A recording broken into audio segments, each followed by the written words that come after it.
আরজিকর কাণ্ডের প্রতিবাদে বিজেপির স্বাস্থ্য ভবন অভিযান। হিটকো থেকে শুরু হয় বিজেপির মিছিলে অংশ নিয়েছেন বাংলার বিজেপি শীর্ষ নেতৃত্বরা।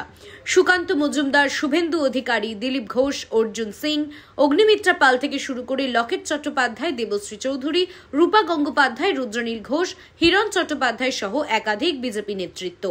এবার সেই মিছিল ঘিরেই ধুন্ধুমার কাণ্ড। আটক করা হলো বিরোধী দলনেতা শুভেন্দু অধিকারীকে। প্রিজন ভ্যানে শুভেন্দুকে তোলে পুলিশ, নিয়ে যাওয়া হয় বিধাননগর পূর্ব থানায়।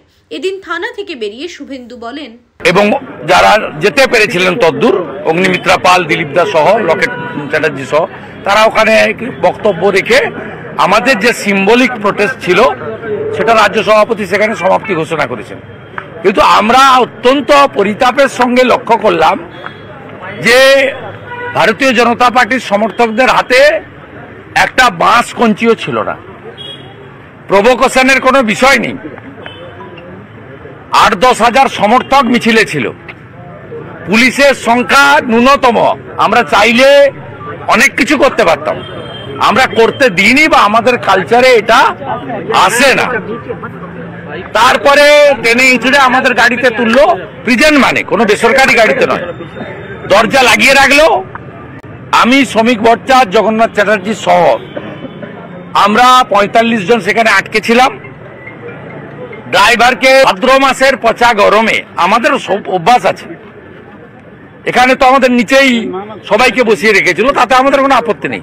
অ্যারেস্ট হয়েছে, নিচে বসাবে না উপরে বসাবে ও তো ওদের ব্যাপার।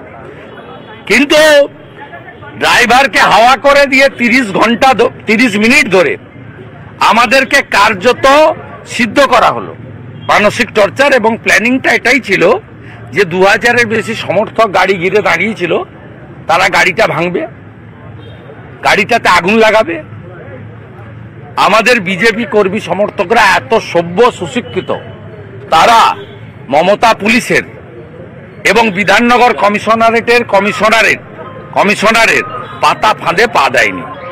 এ লড়াই চলছে, এ লড়াই চলবে।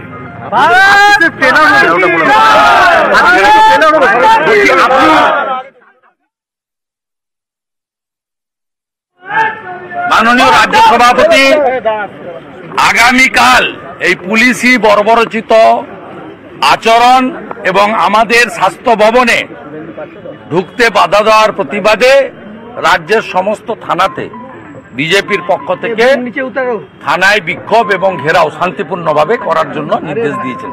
সেটাও হবে। এবং ধর্নার শেষ দিনে আগামী দিনের কর্মসূচি রাজ্য সভাপতি অথবা তার মনোনীত কোন নেতৃত্ব ঘোষণা করবে।